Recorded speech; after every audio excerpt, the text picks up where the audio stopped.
Hi guys, so welcome back again. So I had to did the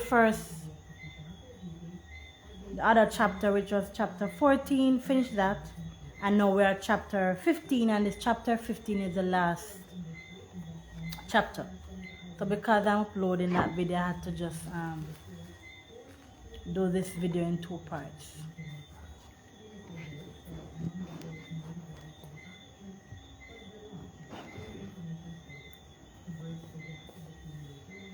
So the last chapter is chapter 15, and the heading for chapter 15 is Come Back to Rabbit Wall, Old Iron Blue.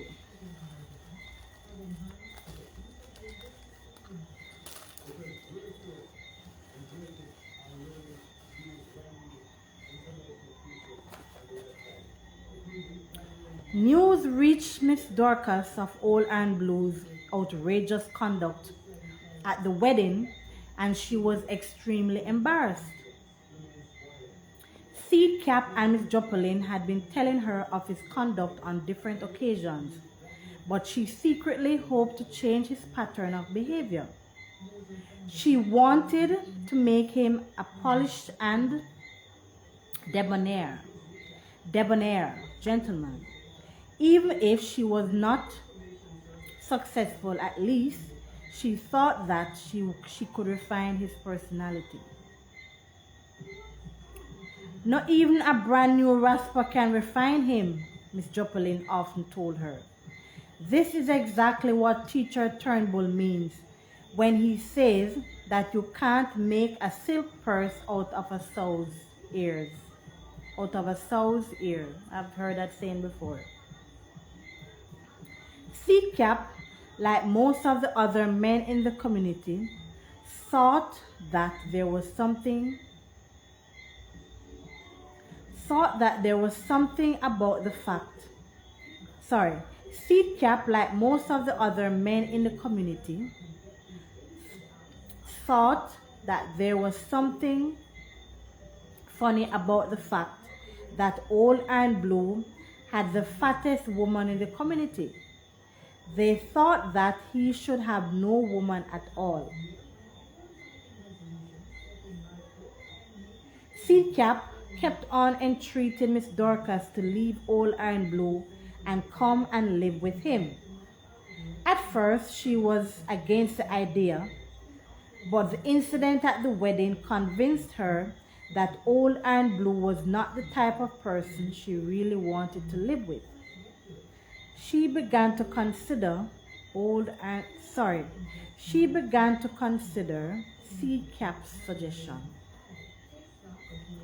Old Iron Blue was hardly at home during the days. He was somewhere eating or hurrying to catch the next spot. Most times with his dog Bulrush merrily bouncing behind. He was passing Chambers' home. He heard popping sound coming from the kitchen. That sounds like they are roasting corn, he said as he stood in the road near the kitchen. I love roast corn. I should stop and get half a dozen roast corn. What a man loving belly. Night had already fallen. The dim light of the kitchen Night had already fallen. The dim light of the kitchen bitch lamp. Man, I'd love to see that type of lamp they call kitchen bitch lamp. The dim light of the kitchen bitch lamp filtered through the kitchen wattles. He started walking towards the kitchen. He paused before calling, as he wanted to be certain that they were in fact roasting corn.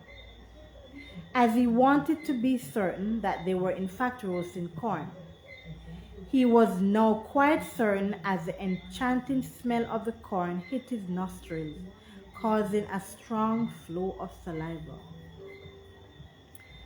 Someone was inside speaking, but he could not make out clearly what the person was saying. He cleared his throat loudly. What is that outside? Asked Chambers. Not what? It is a person, a living person. And me all iron blue, sir, he replied. What you doing here at this time? Asked Chambers. I thought you would be hugging up your fat woman now. You should not be so careless with such a fat woman in this district. How could you have such a prized possession and so careless with it? Fire their must tail and think a cool breeze. And the fat woman is really fat and nice, you know, sir. Sometimes I have to ask myself if it is really me get such a fat woman. He replied, looking very pleased and bursting into a smile. I am really a man with good luck. Come inside, we're roasting corn. I am sure you will eat a few, invited Chambers with a heavy heart. But Moss, long time I haven't eaten roast corn, he replied happily as he walked in. Your corn smells wonderful. This corn is real corn. There was Chambers and 7 children ranging in ages from about 7 to 15. 5 of these belonged to Chambers and 2 to his neighbors. Chambers had been telling them Anansi stories, but they were asking for Duppy stories. Are you sure you'll be able to go home after hearing Duppy stories? Chambers asked the neighbors' boys. He began, and everyone was so engrossed in the stories that if Old Iron Blue had not come, the corn would have burned. He advised the people that they could listen as they ate. A puff of wind blew, and a heart and a breadfruit fell on the roof. Everyone screamed in fright. Then they laughed when they discovered that it was something so harmless. Chambers told them, when you are listening to Duppy stories, even an ant or a bee could give you a terrible fright. And I remember when I was a child and I was being told Duppy stories, brother.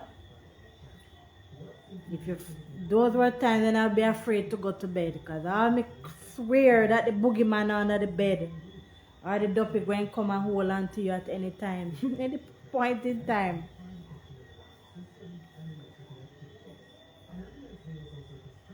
What a corn nice. I feel I could eat a whole blue seam crocus bag full, Old Iron Blue interjected. As expected, Old Iron Blue ate most. It was time to leave the kitchen as they all finished eating, but no one wanted to move.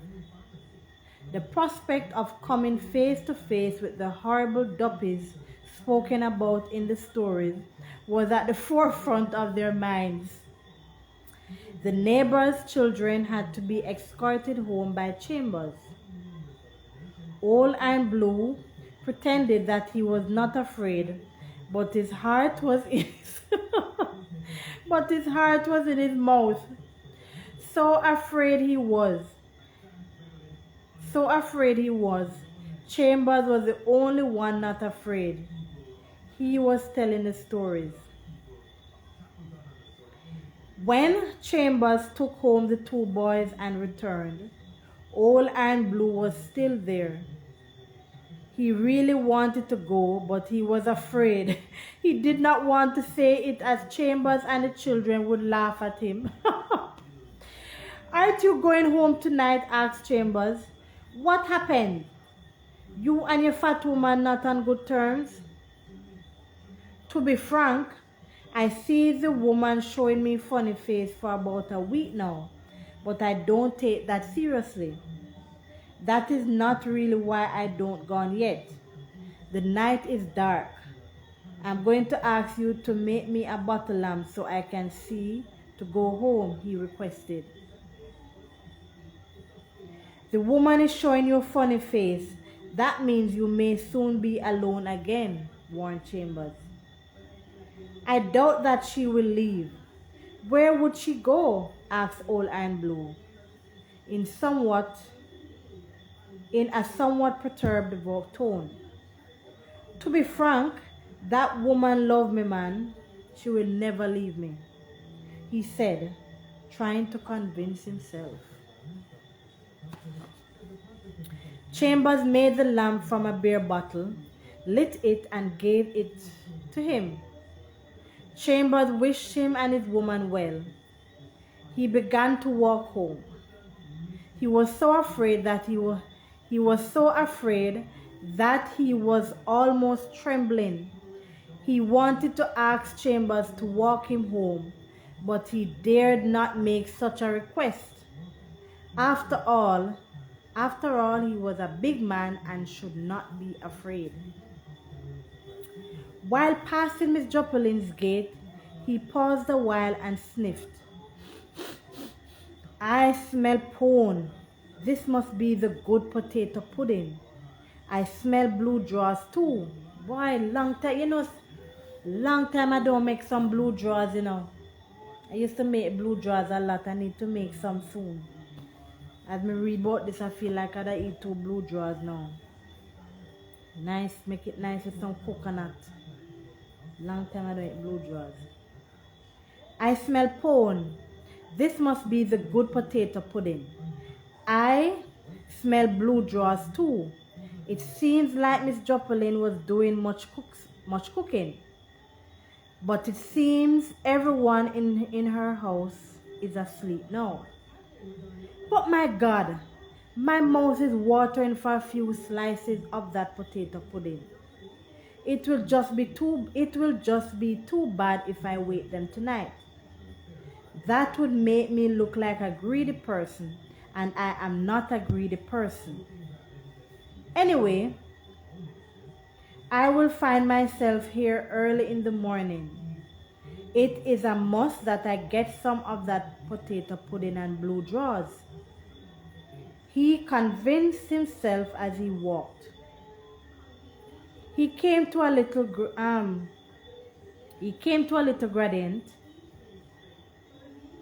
He sniffled as the misty fragrance of jasmine filled the night air. I wonder if a plant could give such a powerful fragrance, or it is a ghost passing, he mumbled. He walked on the road in high tension and being extremely alert. Every few steps he made, he looked behind him to see if any evil spirit was approaching. A few chains from home, something sprang out of the bushes and came straight at him. He bawled out as he lifted his baton and came down heavily. The baton connected to the head of the evil creature with deadly effect. All could be heard were a few feeble whines. He then discovered that it was a dog. It was a real dog, or the duppy dog Chambers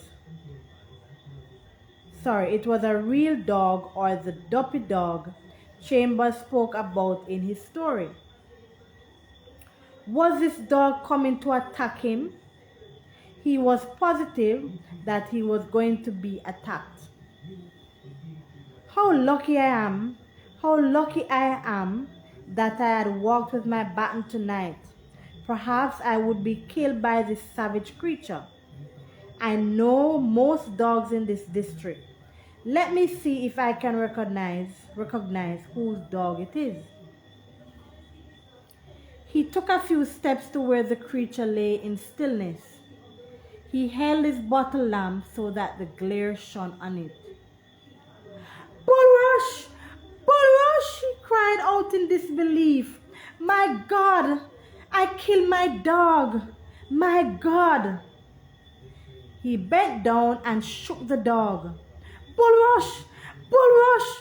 You're really dead? I feel like I could cry for you. Answer me, Bulrush! Answer me, you dead? You dead? Jesus, friendom, kingdom. I can't believe it. I can't believe it. I killed Bulrush. Bulrush! Bulrush! Answer me! He pulls the dog to the side of the road. Sorry very much, my friend. I now know that you are coming to me. I now know that you were not coming to do me harm. You were coming to greet me. Tomorrow before sunrise, I will come back to bury you. He promised as he walked away sadly. Oh my, so he ended up killing Bulrush and didn't know. He swore it was a duppy. Oh my goodness. As he went home, Miss Dorcas read the sorrow on his face and asked him what had gone wrong. He explained the circumstances and brought about the death of Bulrush. To be frank, I had been getting so much complaints about that dog that I am glad that he is dead. It was just this morning that Miss Sybil came here complaining that the dog came to her yard, grabbed up her little girl's socks and ran away with it in its mouth. And nearly everywhere Casper meets me, he comes crying. Damn lie! Damn lie! He retorted angrily. Bulrush doesn't have anybody to wear socks. You must not believe everything you hear. I am losing my trust in you. Anytime a woman is glad that a man's dog is dead, the woman will be glad if the man is dead too. Bulrush was a wonderful dog. I would never find another dog like this until the day I die. But if you leave me, I can find a fatter woman. The following day, just before daybreak, someone came up to the gate and shouted, Old Iron Blue! Old Iron Blue! In an urgent, anxious tone. It is me, one son. I'm just calling to tell you that your dog is dead. Thank you, but I know already, he replied abruptly. Before he could leave home that morning, 2 or 3 more people came to give the sad news. As Old Iron Blue answered them in a similar manner, they realized that he wanted to make no comment. When Casper heard the news, he openly expressed his happiness. Tomorrow I am going to borrow Papi Mac's sound system to make a dance to celebrate the occasion. I'm going to drink 2 white rum now. I knew that dog would come to a bitter end. He roared triumphantly, jumping into the air and punching it with his fist. Shortly after he left, Miss Joplin arrived to also inform him that Bulrush was lying dead at the roadside. She spoke to Miss Dorcas as he was already gone. My dear Miss Joplin, it is the fool man that killed his own dog, stated Miss Dorcas. How did this happen? She asked, trying to make up her mind whether it was a sad or humorous event. He said that while he stopped at Chambers' home, he was told some scaring ghost stories. When the creature jumped from the bushes, he thought that it was one of the spirits coming at him, so he dealt it a fatal blow. It was then that he realized that it was his dog coming to greet him, said Miss Dorcas with a broad smile. I will have to tell Mr. Battas about this, laughed Miss Joplin, at the wrong person to tell this. She did not go far before she met Mr. Battas on the road. Mr. Battas, she exclaimed, you will never believe this joke. Mr. Butters burst into laughter before he even heard the joke. Everybody know him love laugh. Why are you laughing and I don't even mention the joke yet? She giggled. I believe it is a good joke. Don't tell me yet. Let me laugh some more, urged Mr. Butters impatiently. impatiently. Old Iron Blue licked down his own dog and killed it, believing it was a duppy jumping out of the bushes on him. This joke is too big. I can't laugh. If I laugh, I pop up. If I laugh today, I pop up, stated Mr. Butters, refusing to even smile. I have known Old Iron Blue and his dog for so long. It is pathetic to think of him without his dog. I agree with you, Mr. Butters, stated Miss Joplin.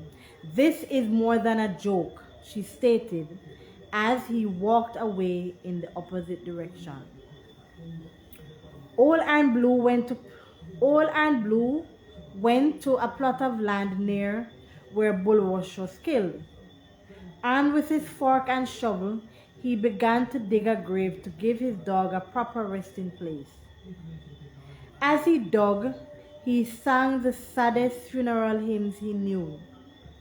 When he finished digging, he went for the dead animal. He gently lowered him in the grave, reciting a few passages of scripture as he refilled the hole, forming a small mound. He planted a coconut seedling on the ground as a marker and went his way, humming some sad tunes. He visited a few homes, getting food here and there. That afternoon, he arrived home at about 1 o'clock. As he approached the gate, he saw bits of paper scattered in the yard and no smoke coming from the kitchen. He knew that all was not well. Before reaching up to the house, he called out, "Dorcas!" But no answer came. He hurried to the door. It was wide open. But Miss Dorcas was nowhere to be seen, and all her belongings were missing. He went on top of a nearby hill. Using his hands to make a megaphone, he called out, "Dorcas! Dorcas! Dorcas!" But all he heard was his voice echoing in the valley below. Where can Dorcas be? He came and sat on an embankment at the side of the road with his open palm stuck to one side of his face. A few people passed. He told them of the disappearance of his woman. Perhaps they all knew where she was, but they merely gave their sympathy and went on. The next person to round the bend was Miss Joplin. "I heard that your woman gone leave you," she said, looking at the dejected creature and trying to read his facial appearance. True, but how you heard so fast," he replied.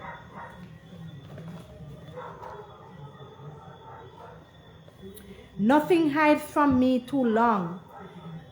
But do you know that she is living with a man in this very district?" she asked. "No, she could not be so barefaced and bright. Tell me where she lives. Let me go there with my machete and baton," he demanded in a rage. "Tell me quickly." On this occasion, the beveled edge of the machete will do the talking. "I will only tell you when you can promise that you will make no trouble," she advised firmly. "But she is an ungrateful woman. She eats and wipes her mouth a grown like fowl.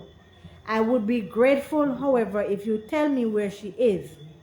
I promise I won't go there to create any problem, but it is for your sake." "Say, God see before I tell you," demanded Miss Joplin. "God see," he bellowed. "She is now living with Seedcap," she said She is now living with Seedcap, she said, almost in a whisper. With whom? Did you say Seedcap? I saw Seedcap visiting my yard, but I did not know that he had eyes on my woman. Now I understand why he got rid of this little dry-up, mager woman. He wanted my fat woman. Now my fat woman is gone. I am not taking it as lightly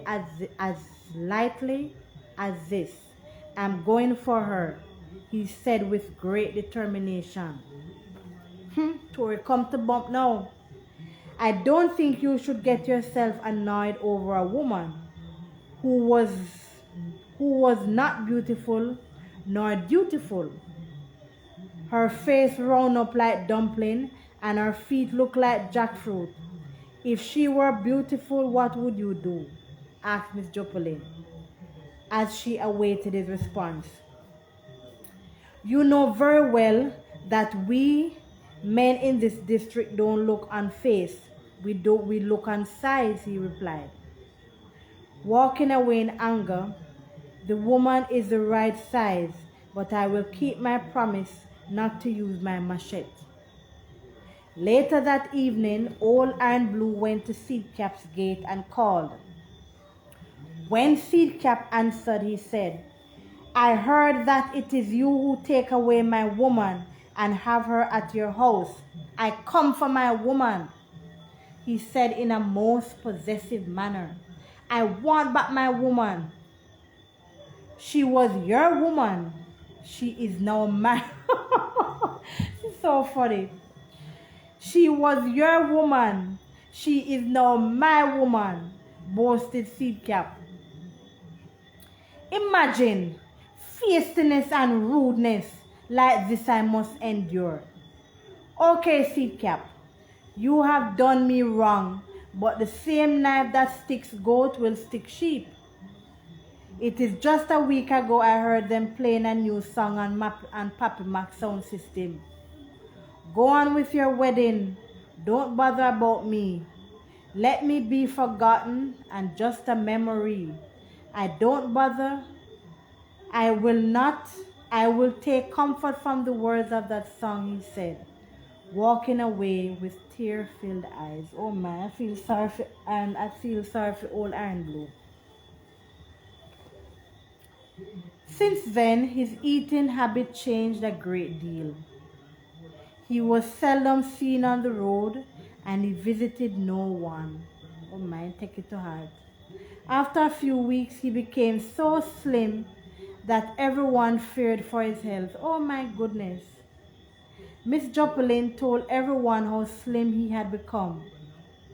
As she met anyone, she began, the big fat man just mag away like that. Him fret on the woman and mag away to nothing. Miss Joplin also brought to the attention of the people the fact that the community was changing dramatically. For many moons, Punk Eye had not come back to have any meeting at the school gate. Some people took him seriously, others did not. But his preaching provided a comic relief for many in that small rural community, where the avenues of entertainment were extremely limited. No one knew if he were dead or alive. Kong Teeth had become a Christian in Sister Johnson's Church of God, and Belliside died on the way from Louidas Vale with a flask of rum in his pocket. Kong Teeth had become a Christian in Sister Johnson's Church of God, and Belliside died on the way from Louidas Vale with a flask of rum in his pocket and an empty quart bottle by his side. News reached Old Iron Blue's brother in Kingston that he was ill. He came with a car and took Old Iron Blue. He placed him in the car as a few members of the community, including Mr. Battus, looked sadly on. So this must have been serious, because we all know that Mr. Battas love laugh. So from the sister Mr. from the here say Mr. Battas looking sad, you know, say Orlando Blue was really ill. Tears filled Mr. Battas, see that? Tears filled, and I will know that him always love laugh. Tears filled Mr. Battas' eyes as he saw the once hearty food Nyama reduced to almost skin and bones.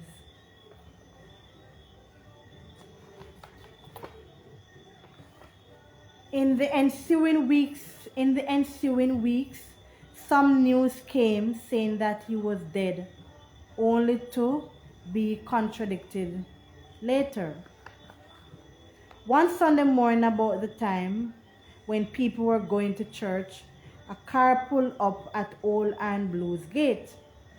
A few people came quickly to investigate. Miss Joplin and Mr. Battas were also present. Emerging from the car was Old Iron Blue, looking much improved and in better health. With him was an extremely fat woman. Oh my goodness. With him was an extremely fat woman. So fat was she that she seemed to occupy the entire space on the back seat of the Austin Cambridge car that took them. Everyone drew nearer to investigate. Short Boot and his wife came walking by. She had an agricultural fork on her shoulder, and he carried in his hand a small jug with water. They did not even pause to find out what was transpiring. They merely mumbled howdy do to everyone without caring if anyone replied. In a moment, they were out of sight.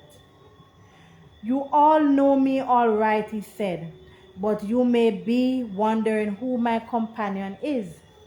Well, she is Miss Higginbottom." What a name, Lord have mercy. "She is Miss Higginbottom, my new woman." Miss Higginbottom stepped from the car.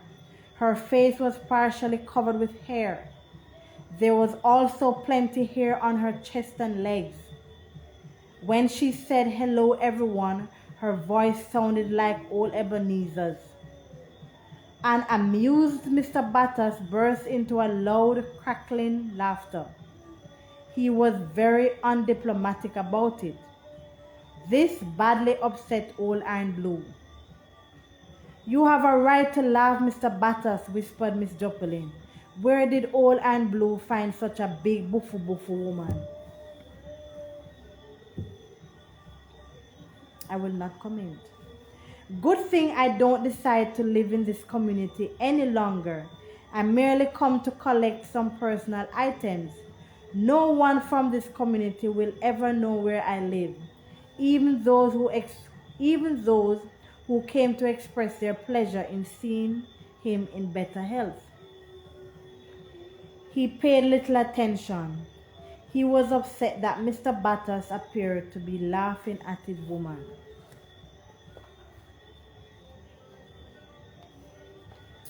He collected the items, closed the house door, and went into the car, which drove away in haste. They came over a steep little hill.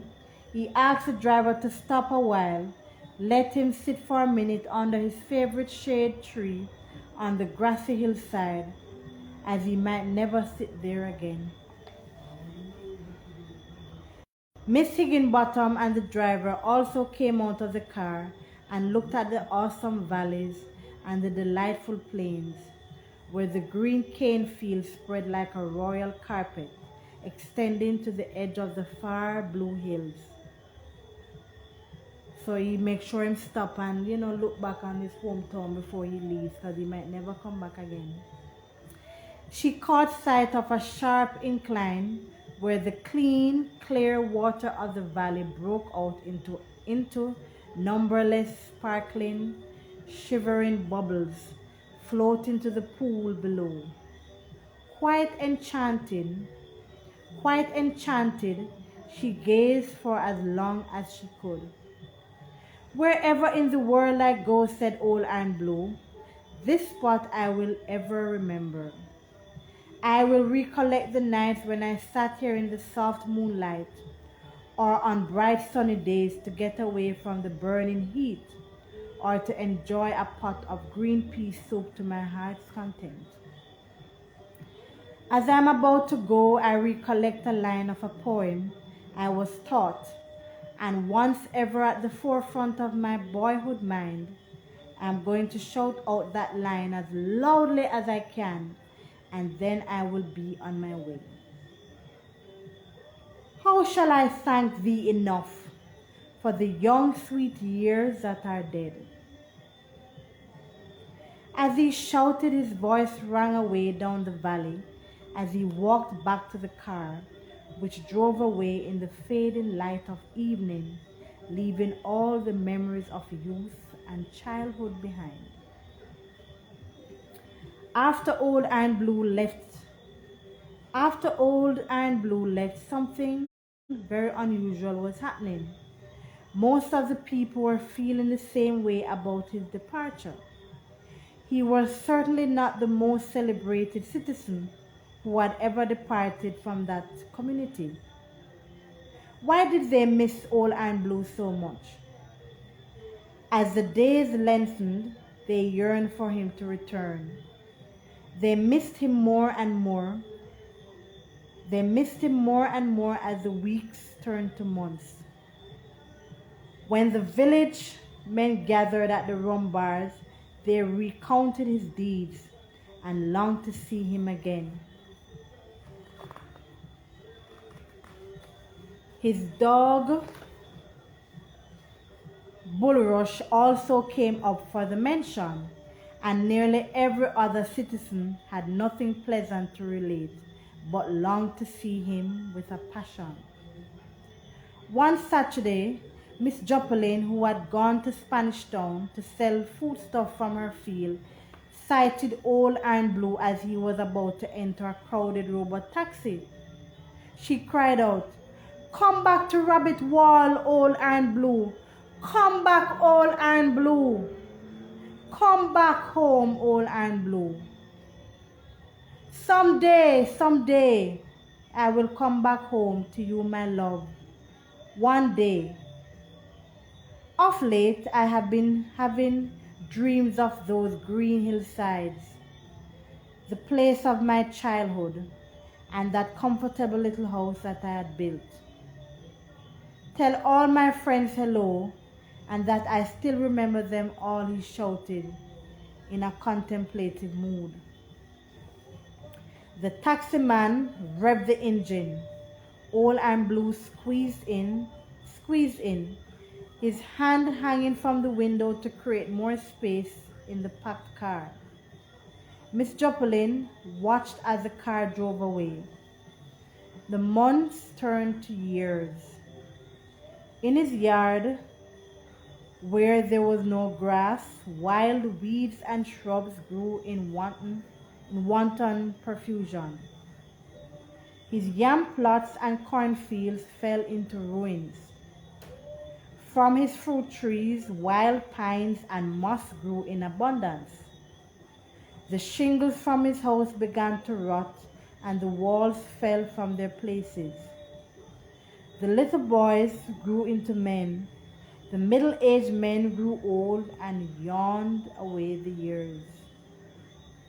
Yet, no one from that community saw or heard of him again. Isn't it sad? But in Rabbit Wall, parents are still telling their children of Old Iron Blue as they wonder if he has gone to meet his creator. Yeah, really sad ending. Not really sad, but bittersweet. Life is like that. They say nothing lasts forever.